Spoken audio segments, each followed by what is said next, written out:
So today we're going to talk about deepfakes and AI chatbots. And that's a topic that's very interesting. And we try to have topics like this every month to really look at things that are impacting our society and see what technology is contributing to that, or maybe how it's threatening that. We do that within DIGIREAL. DIGIREAL is a big project funded by SIA, in which Fontes, Buas, and a whole lot of other people are trying to investigate what is the impact of digital realities on society. We have three main topics in there. But first, I'm Luuk van Hoogstraten. I'm the project leader of DIGIREAL. I'm part of a bigger team together with Fontes, University of Tilburg, Buas, Mind Labs. And we investigate three main things. And the first one is digital humans. So how will digital humans impact our society? We also have digital social. So how will we have social interaction in these digital environments? And digital twins, which are data-driven models of real-world simulation. And what we saw during this project is the incredibly immersive and fast improvement of AI and generative AI, and how it's really shaping our collective experience in digital realities. So today we have some very good speakers. I'm happy to have Niels van der Burg here and Luuk van Hoogstraten from Genius Voice. And they will tell us about their amazing work, how we normally build up these meetings. At first, we have one speaker that explains for 20 minutes what they're working on. In this case, it will be Niels, and he will show deepfake technology and how pretty much everyone can do that these days, and what is the impact of that on society. Then Luuk will tell us about AI chatbots. And we all know this very terrible and annoying chatbots. I had one this week as well, in which you ask it a question and then you get a stupid reply back that's not useful at all. Well, this guy is working on actually getting good answers up. But it's also interesting, but how can the technology come to the point that you actually have the feeling that you're chatting with a human? So we have a bit of a common theme here. So digital means are becoming increasingly more difficult to distinguish from real people as the real thing. And that's what we talk about. And we also discuss in the last 20 minutes of this meeting. And I'll give the floor to Niels. Niels, you can share your screen and tell us about the amazing work that you're doing. Gladly. Hey, thanks. Let me just set it right up. There we go. You see the screen? We do. Thanks. So, as Nick said, hi, I'm Niels. I'm a student at Fontes High School of Information, Communication and Technologies. I specialize in organizational data and AI development. Specifically, how can we adapt them within organizations, and how can we use them to create better processes or new products.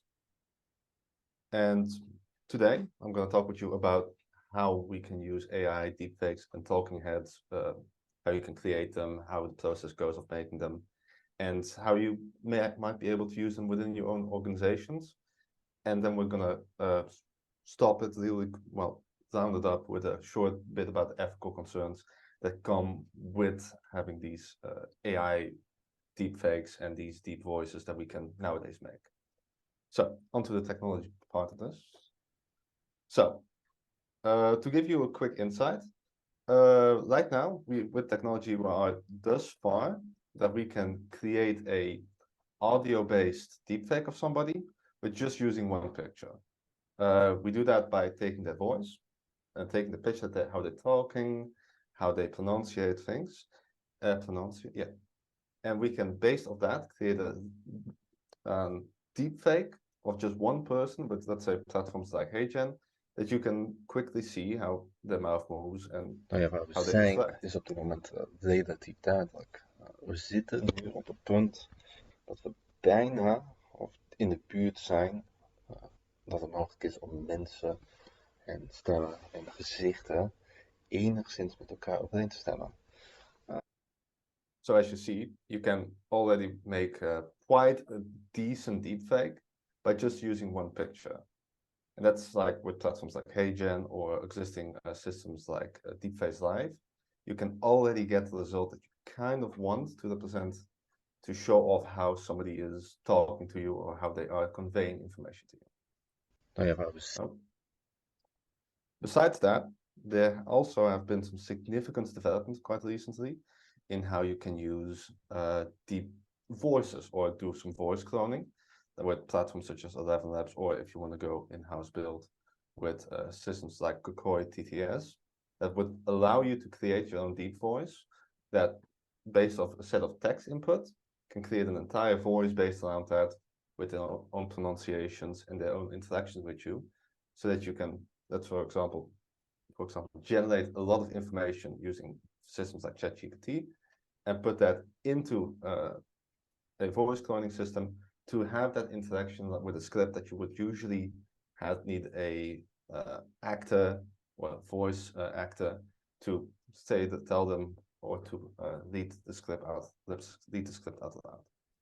Voice cloning met tekst maakt het mogelijk om automatische teksten te schrijven gebaseerd op inputdata. Hierdoor hoeft men niet meer een tekst in te spreken voor een opname. That allows you to, as you heard, with really minimal amounts of system to create a lot of work and to create a lot of value for let's say if you want to have a newsleader for a TikTok story, or based on NOS stories, build something upon that. So I specialize myself. Over the summer I've spent about a few weeks to create a deepfake of Mark Rutte, as my colleague said. So I'm going to take you really quickly through the process of how do you make such a deepfake.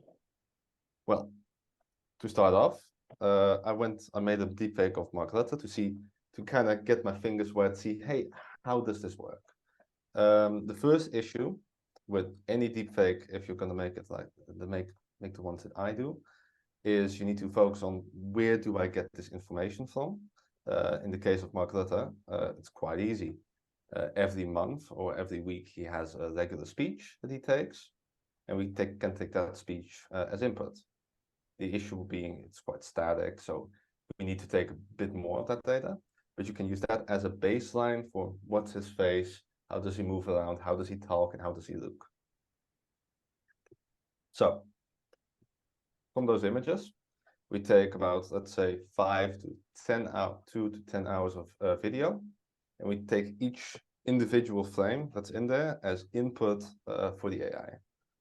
So we extract all the frames that are in the entire videos, we select them, and then based on that, we do a selection of where his face is. What is it that we want to extract out of the image that we couldn't really do with, let's say, what do we want to extract out of the image? Is it just his face? Is it his entire face, including his ears? Or do we just want his entire head? We can then specify which areas we want to extract, and we can then train the model to recognize these are the areas we want to see, that we want to develop upon. After we've selected all the faces, that we selected what we wanted to extract and how we wanted to transform them, we train a GANs model. If you're interested in that, it's a style GAN, to recognize if we see a face that's similar to this, or that has these positions, or that looks like this, we need to change the how it looks to get closer towards Mark Rutte. So if you were to, for example, have a face of Trudeau, and you would have it in an angle like this, it needs to learn if I'm at this angle, I need to replace that face in such a way based off the information that I saw previously to get a good representation of how Mark Rutte would look in that situation. That training, to give you some context, takes about 5 to 10 workdays, because it needs to do millions and millions of iterations to kind of get a feel of what is somebody's face if we put it on somebody else's face, or what even is the face. That takes a long while. And the result of that, I have an example here, is that you can either live or not semi-live with some stitching and some work, create a deepfake of, in this case, Mark Rutte on my own face. And you can move around with it, move up, move down.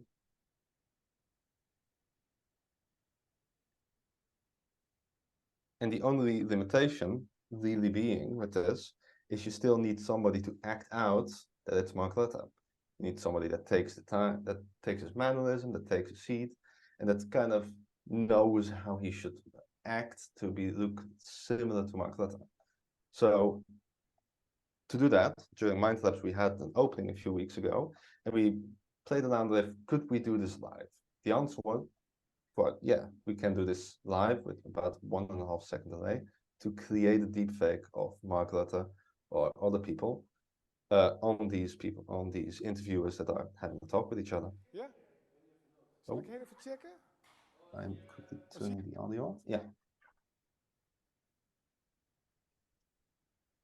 And in the studio environment, you can still see that it's not entirely him, but it is getting closer. It is getting to the point that you can see that it's getting a bit harder to recognize it.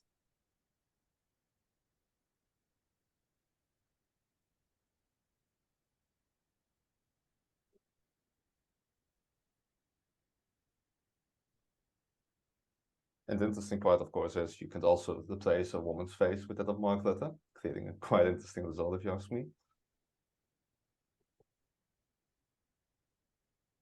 So that's that.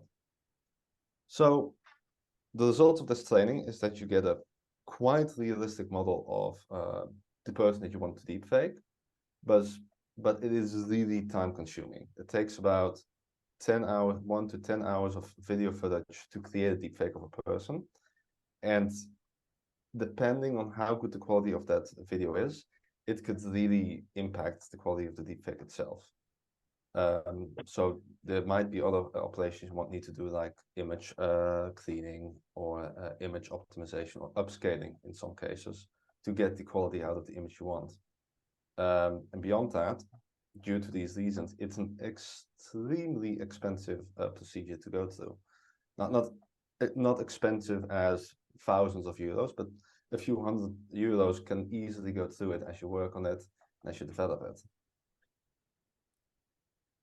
So with that in mind, and as with a bit of reflection on how the process could be improved, how could you use existing AI toolkits that are available on the market as solutions, as cloud-based solutions, to create the effect that you want interaction with your clients or interaction with your audience? So for this, I worked out the scenario of what if I wanted an automated news report of, let's say, NOS or Reuters. How could I get the information we see over there into such a format and into such a video format and audio format that we could, like, for example, present it on Instagram Reels or YouTube Shorts or TikToks without doing much of the effort on the part of modifications and extraction and or even filming it. So this is something you can do at home as well. You just make a few accounts and you can already make an example of this.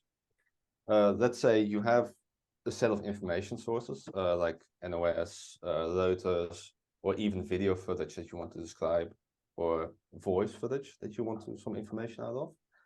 You could, once you have that and you formatted it in a bit of a way, give that to models such as ChatGPT to get the structuring of that information for it to be a bit more engaging with the audience. For example, you don't want a script for that was like an NOS story to be taken directly one-to-one to create a really boring video that your audience, like 19 to 25 years old, are not going to listen to. But if you can use ChatGPT to convert that into a more engaging script, you could have a script that you could combine with other things like HeyGen or ElevenLabs for the text generation and HeyGen for the speech to video generation to create a more interactive engagement with your audience through these platforms. So just before the presentation I'm giving you right now, I've prepared a few of these things. So I'm going to take you through the steps of how you could make this if you really want to. So let me just switch my screen then to here. So NOS released a publication, an article about an hour ago about the expansion of the EU in the Spanish city of Granada. Well, we could quite simply take that entire text as context and then create a really short TikTok video with voiceovers and with interactions that tells you, hey, this is the situation that we're seeing over here. This is what we're seeing. This is how we can make it engaging for this audience. Well, of course, you see the closing shots and cut to calendar. You have to still remove those, but a big part of the work is already done. The conversion of that information to a TikTok style is already quite a step forward into how you would engage with the public. Then, for example, with systems like speech synthesis with 11 Labs, there are other solutions as well. You could really quickly generate a, well, quickly, it takes about 5 minutes. You could generate a story or an audio clip for the video that you would make. And then once you completed that audio clip and you get it back, you can put it in platforms, let's say like HeyGen. You could have a really quick video explaining, hey, this is the situation in Granada at the moment. Hey TikTok fam, it's time to dive into some hot European Union discussions right here in Granada, Spain. Today, Granada is buzzing with talks about the expansion of the EU. The European political community is in session, bringing together leaders from 47 countries who share the European continent. It's no longer a question of if the EU will expand, but rather when and which countries will join. But here's the kicker. Experts are raising concerns that the EU might not be ready for this expansion. The European Union is looking to strengthen its ties with other European nations, especially after recent events like the Russia-Ukraine conflict. They want to prevent Russia and China from expanding their influence in Europe.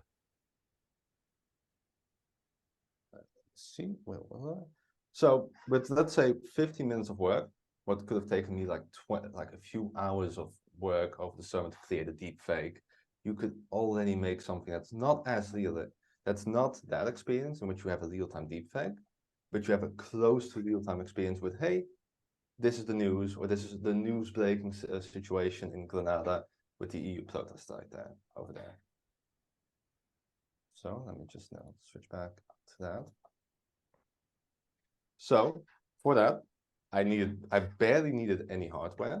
I just needed a few minutes of my time, a story that I wanted to present, and just stitching out and removing some of the aspects of the script I didn't like.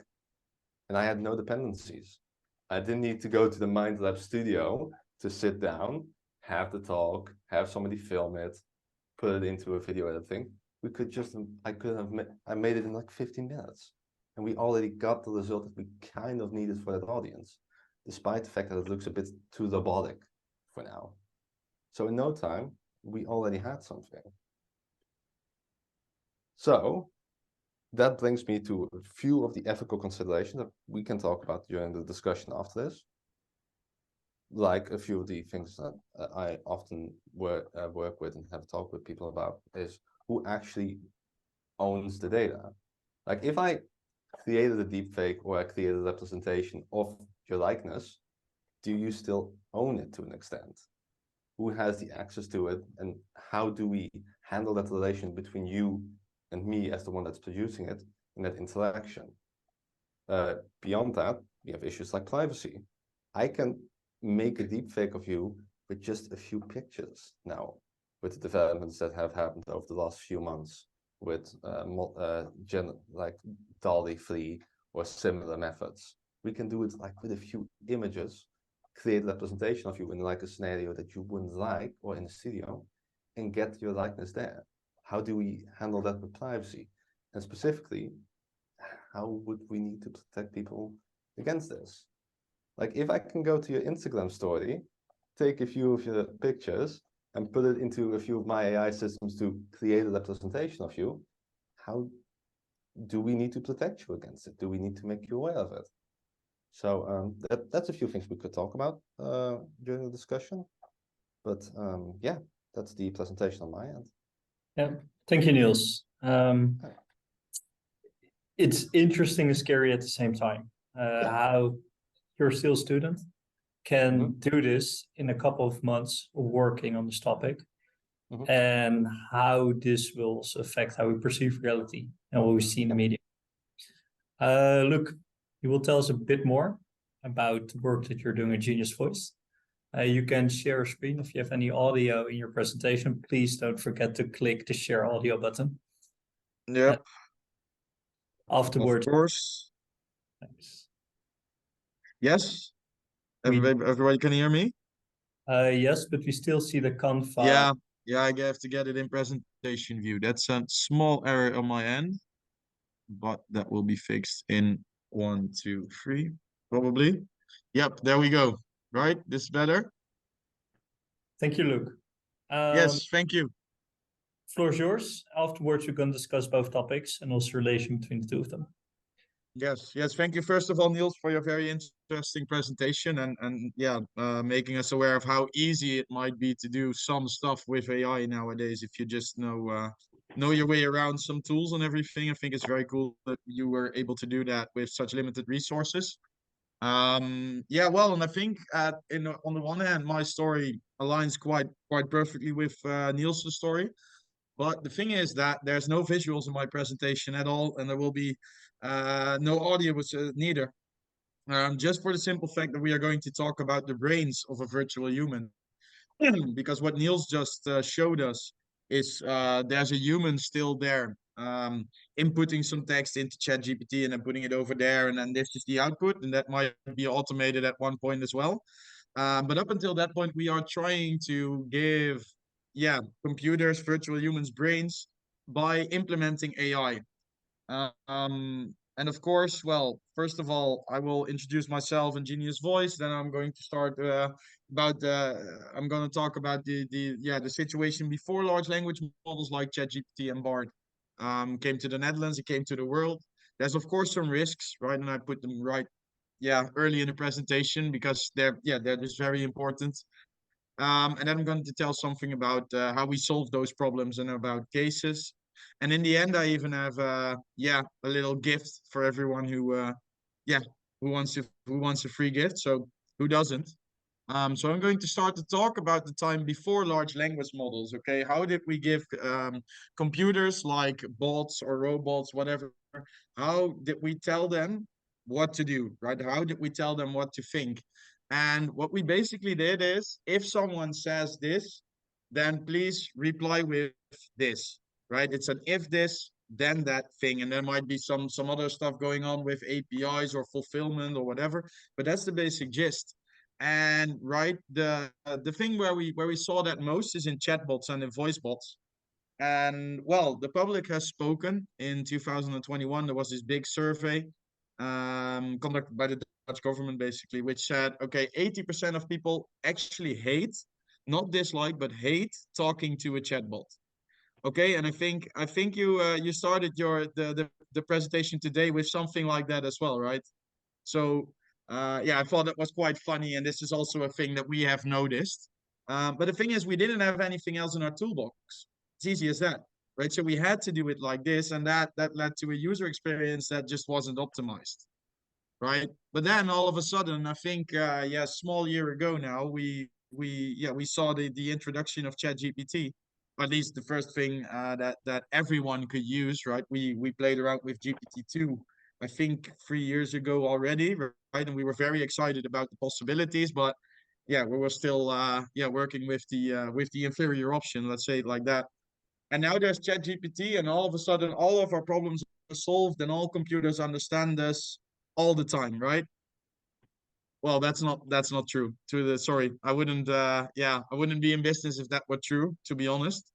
Because there's a few problems with just, okay, here's ChatGPT or here's Bard, and well, this is what it is. Let's go. You can put it in your customer service center. You can have people from your internal organizations ask questions. You can have patients ask questions. That's just not the case because there's a few problems.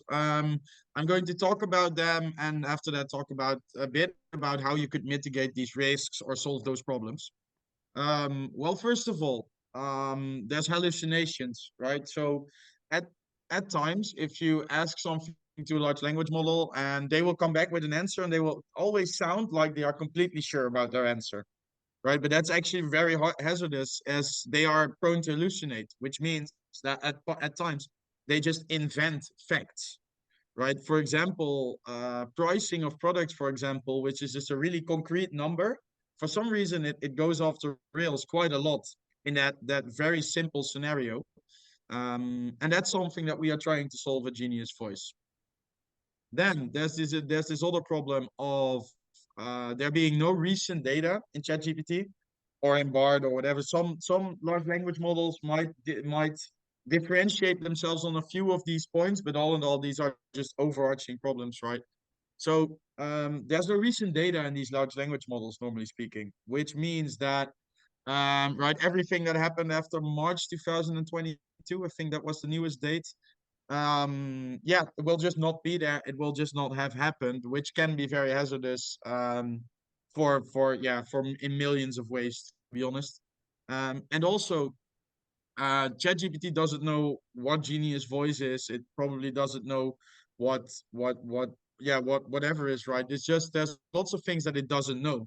There might be numerous reasons for that, but that's just the reality. So if you are in a company or in a government organization or whatever, you might try it out in just a regular large language model that is under your fingertips.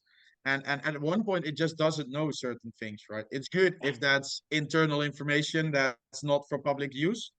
But also there's value in that, right? Because normally not all of your customer service manuals are online or publicly available, and there might be a very good reason for that.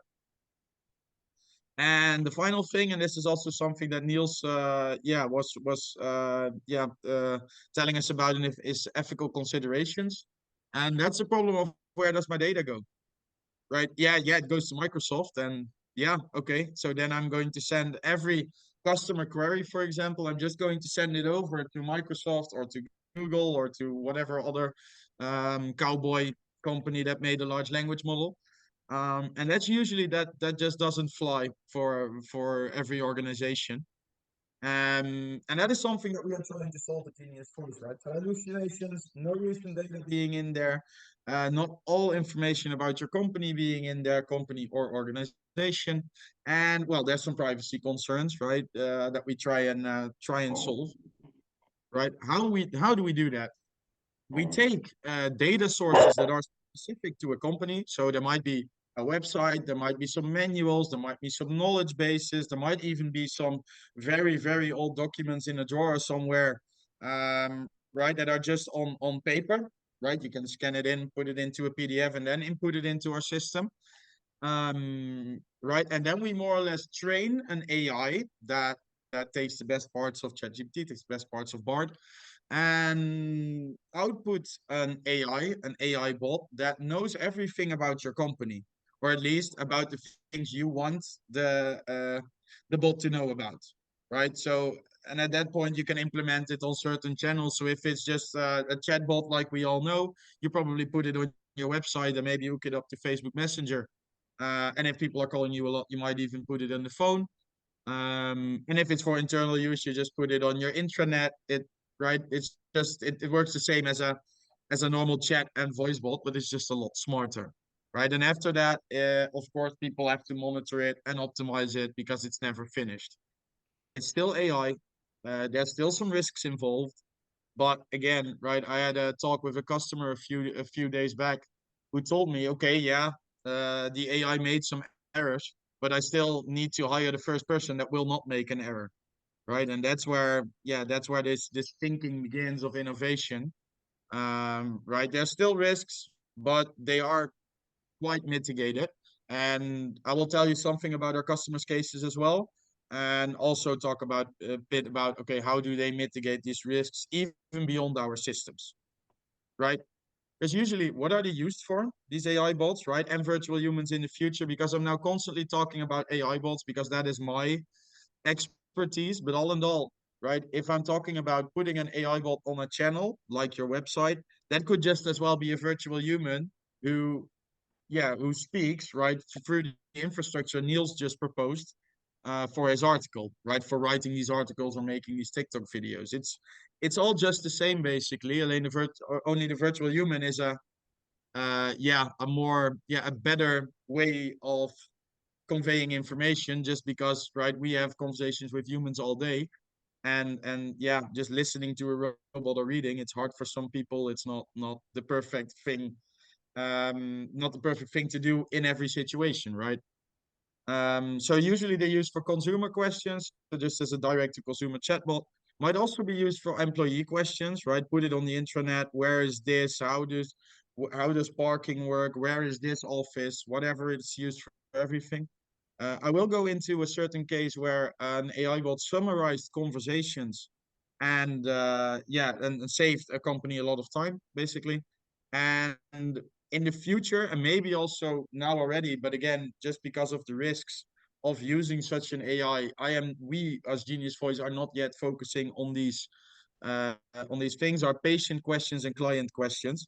So that's basically healthcare and care, where we think, okay, if it's just basic questions, that's okay, but please not go and convey medical information through such an AI. We still think that is a thing for doctors to do, right? I think it's very important to be critical of what we do all the time. I saw that there were some healthcare organizations. I still really would like to talk to you about these risks, but again, yeah, do not convey medical information through an AI bot or through an AI at all, please. Then, okay, well, let's talk about some of our customers, right? Because I've been talking a bit in eventualities and in maybes, but all in all, we have implemented this at some customer service organizations, right? But the way that they use it now, right, and that's also about mitigating risks, is that they have just trained an AI bot, like I said. They have inputted knowledge bases, FAQs, documents, their websites, whatever. But this AI bot now answers incoming questions, and the agent, so just the person that picks up the phone or has to answer the live chat, will still judge the answer that's been given, right? Look, and really see, okay, is this the perfect answer? Do I have to adjust it a little bit, right? That's the thing that's happening over there. So it's just used internal, but to use customer questions, to use incoming customer questions. And we have seen a reduction of up to 30% in average handling time. There's a little mistake in my slide, but okay, there's 30% reduction in average handling time, which means that they were able to handle a customer request up to 30% faster, right? So that's just from several minutes, and we took a minute or two off, which they use to mitigate the personnel shortage there is, right? Everybody has a personnel shortage at the moment, or at least that's what it looks like. So that is what happens in customer service with some of our clients, right? This is where we are focused as Genius Voice at the moment. But there's also a very impressive case from Nationale Nederlanden, which is a big insurer, right? And they have the bot summarize conversations. So someone calls a customer service. There's a conversation going on for a few minutes, and then after that, the agent had to summarize the conversation. That took 3.5 minutes, just summarizing those conversations, right? What they do now is they record these conversations, transcribe what's being said, and then put it into an AI bot, and that AI bot, gives them a few words, a few sentences about what the conversation was about. The agent that would usually summarize the conversation only has to review what the AI has outputted, and well, they're on their way, which apparently takes only 10 seconds, which is a very, very big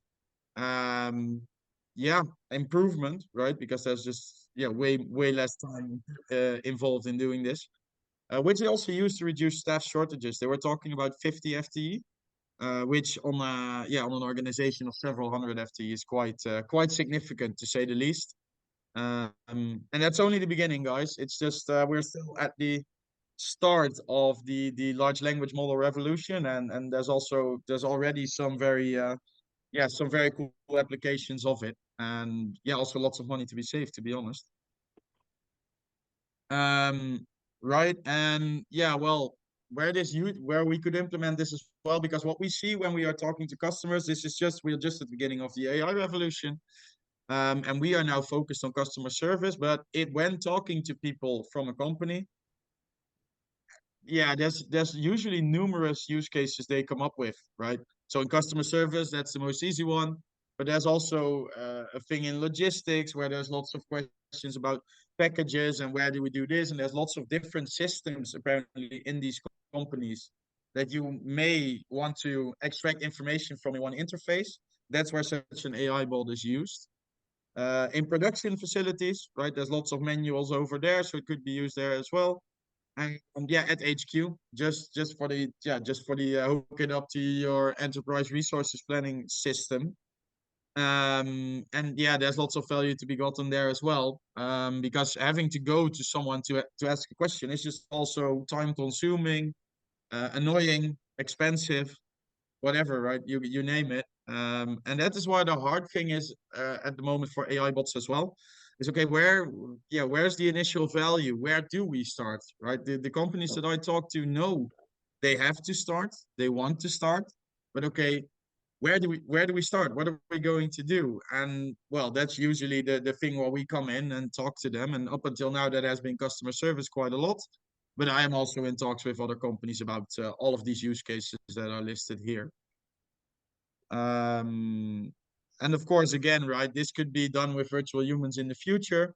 But yeah, first let's sort out the brains, and then after that, worry about, okay, how are we going to interface this to people? Which is, of course, for me very logical to say, while some virtual human people in the audience might might be a little angry now. I'm terribly sorry, but this is my expertise. Well, then there's this little offer that I would like to make to everyone. Yeah, that's listening over here, right? Because I've been talking about AI bots and creating them from company data, and that just works way better than all large language models. But I do not just want to tell that to you, but I also want to show you. So I'm offering a demo, which is completely free of charge, no strings attached, based on your company's public data, which means it can be a website, a knowledge base, an FAQ, some manual that's somewhere in a PDF. It really doesn't matter. And just for you to show to other people within your organization what you have been doing this past hour, maybe inspire some people, and yeah, also just get more knowledgeable on how good these AI bots are nowadays and how much better they are than the traditional chatbots.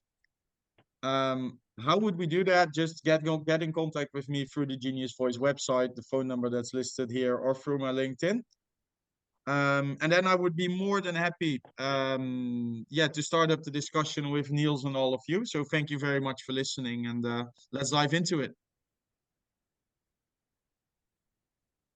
Thank you. Very nice presentation.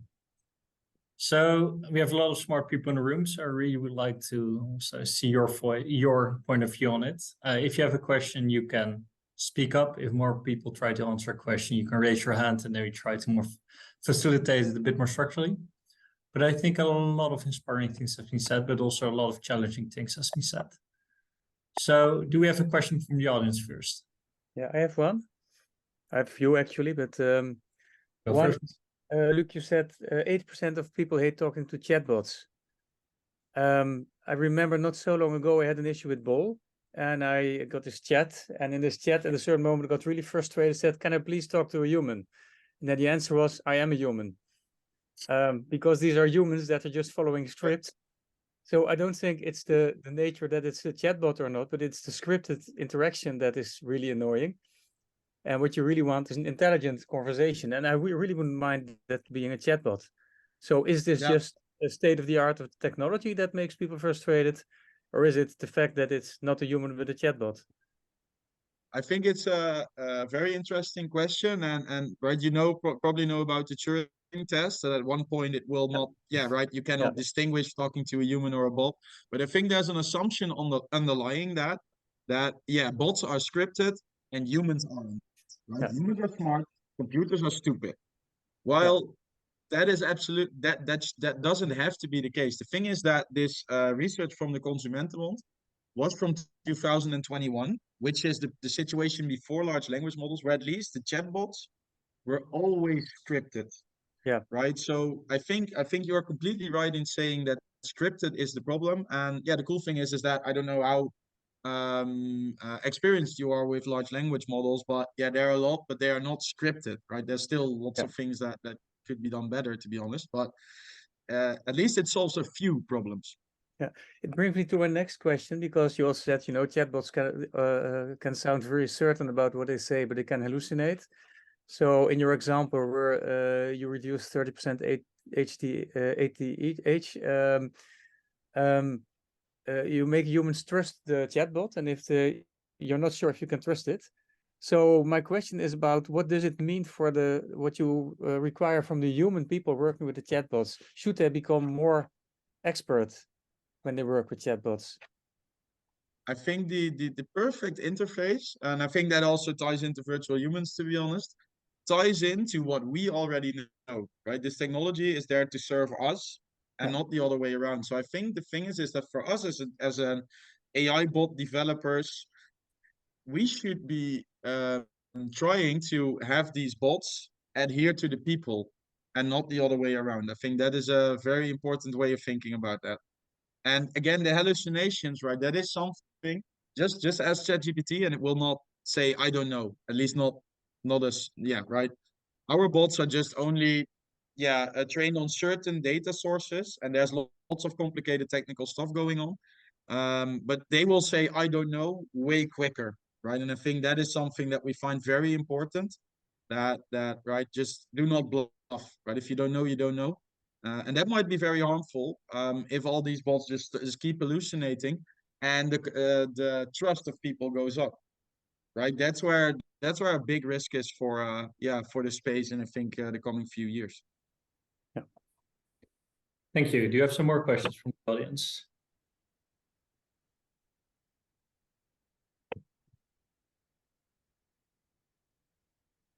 If nobody has questions, we have questions for Niels. I'm going big into the screen, but I do have a question. So up to a few years ago, a lot of these technologies, when it was about deepfakes, were only accessible by experts because they were the only ones using it.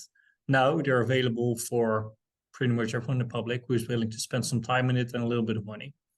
But I'm really saying a little bit, it's not a huge amount. What will be the impact of this wide accessibility of these tools on the broader ethical, on the harm that these programs can do to society? What do you think, Niels? Well, for a baseline, there's an issue of what is the factual information that is provided. A good example would be that we've seen deepfakes being used in Brazil during the protests, the riots there, as something to pan the flames by having forgot the name of the politician. By putting him in the bad, to put him in the bad light to an extent that caused these WhatsApp groups, that are large WhatsApp groups with thousands of people in them, to get these fake information. So what you'll see is that happening on one end, that the publication of fake information on that end really increases and starts to gather a lot of steam, especially within these WhatsApp groups where it's isolated. And on the other hand, if we're looking at the more interpersonal relationships, we are also seeing a significant increase in blackmail material regarding revenge pornography. That's also something that's massive. The bar for blackmailing through deepfakes is not that high. No, it's some time ago, my mother got a text. She's 60, highly educated, a real professional. Mm-hmm. Hey, mom, this is my new number. This is my number, and it wasn't a work phone. Yeah, caused her some stress. No, it does. That bar, like, I was actually talking to a friend this morning. Said he and his family had a password. When they were afraid of a deep fake, they had to ask each other the password to really verify if the other was correct. I think this is really one of the examples that we see in these early ages. That the trust towards technology starts to increase on one hand of what's possible, but also is decreasing on the other hand of, because all that's possible, what will it do to us? Are there some more questions?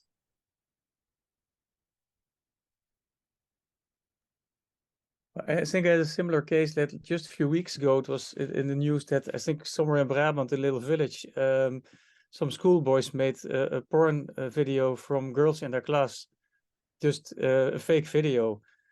And it really makes you think, how are we going to deal with this? What do we trust? If somebody sees this video, do you believe it? Do you trust it? How do you know what is real, what is fake? You have any ideas about that, Niels? How we could deal with this?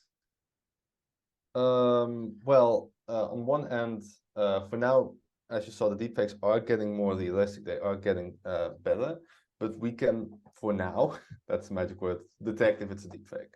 We can have some other system to verify, is this a deepfake? But it's gonna there are some issues with that, with true negatives and false positives that we're gonna see. That's a development we're gonna see on that end. And on the other end is simply, can we protect people by modifying existing data of themselves? For example, if you work a lot with AI, one of the things you'll see is, one of the examples I often give is, if you have a plane, and we have a model that can detect if it's a plane, it doesn't per se learn what the plane is, but it learns a set of structures or correlations that it can use to estimate if it's a plane. So, in theory, and it's something that's been proven to work a bit with adversarial networks, is we can modify a bit of the data so that it doesn't represent something that bot, to an extent, understands. So that the training itself on your face or creating the deepfake becomes extremely difficult without modifying the underlying information. So that's something we're gonna see. Yeah, most likely. you're really talking about technology now, but so even if you could detect deepfakes by algorithms for 100%, I still think it would not help Nick's mother in the example he gave, because she does not have this algorithm running on her phone all the time. No, that's correct, and that's the issue we're going to face, is how are you, it's going to be how are we socially going to deal with it?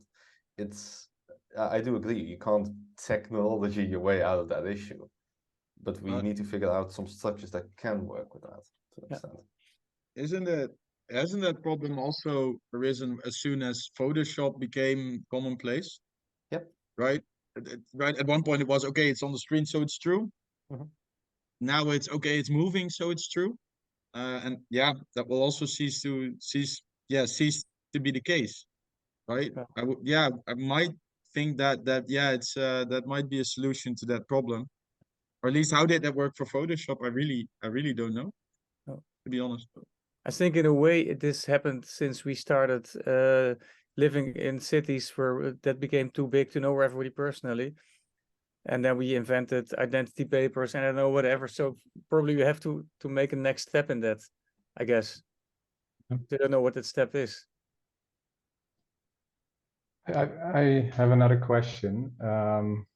So only this week, there were two really interesting cases related to this topic. One was that the founder of Bank, there was a deepfake created of him, and one of his employees was contacted, and well, they almost sent money to a hacker. So somebody tried to use deepfake technology. And another one, which is really interesting, there's a brand in the Netherlands, Aura, an insurance company, and they really created a dystopic commercial where tech is taking over the world, and it's related to chatbots. You might have seen it, Luuk, probably as well. We should be cautious in using this technology, and brands are actually using the hype currently going on about the fact that tech is taking over, or fact, it's not a fact, but so what would be your advice to either people creating this technology or people applying this technology for helping their clients? What would be your advice to them? Is that a question to me or to Niels? Sorry. I think for you. Yeah. Yeah, right. Yeah. So what would I advise people? Right. The thing is that around deepfakes, I'm not an expert on that, right? Right. It's more about more on the other, on the other stuff. But I would be, of course, be very cautious and try and isolate it, and at least educate the people, right? The people that are working with you or for you or whatever, to adhere to the new situation, that even moving images might be fake, to be honest. So I think it's first and foremost about education, right? Other than really implementing it themselves and everything. But at the moment, I think it's more some people that are just somewhere using some APIs to get some money from Bunk, for example, as that people actually expect Bunk to have a virtual human that's perfectly functioning and everything. Yeah, okay, thanks. Some more questions from the audience. Is there a question you have for each other, Niels and Luuk? Well, I would ask Niels, right? At what point would you see, right? And this is very on the visual part of the problem, to be honest. At one point, do you see that it might be commonplace that every company might need a virtual mascot?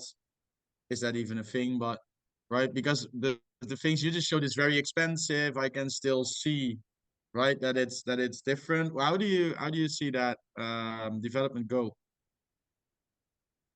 Well, on one end, in regards to the well, it's gonna, first of all, that development's gonna happen for one simple reason.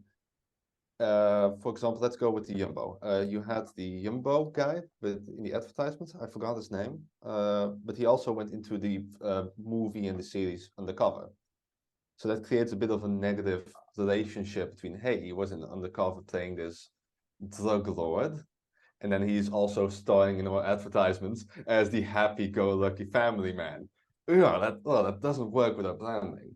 So that's something you're going to see just out of the get-go, because it's just more beneficial to have something. Well, that's going to be happening rather quickly, because we could already generate, to an extent, fake people. And as you saw, we can make their lips move with already existing technology. So I think that's more of a case of months until the first smaller organizations start with it, and maybe a few years, 2 to 3 years, until the larger corporations start to get their fingers wet with it and start to apply it. Because there is an incentive to use it. Yeah, and we did almost this for my labs, right? We developed the virtual avatar for them. She's a complete virtual human, so she's not a deep fake. And we used real voice because we thought the AI voice wasn't that good. Just in the few months that we used to develop her, there were already developments that made the voice not a problem anymore. That if we would do it now over, we would definitely use an AI voice. And you also see that with the meta-human development, that you have it's a bit of a helmet with a selfie stick on top of it, basically. And it's scanning your face real time. You see it's moving real time with the movement. And then you have the face from a real person transmitted to that of a virtual person. And the great thing about virtual influencers is that they don't do drugs. They're not going to get arrested for drunk driving.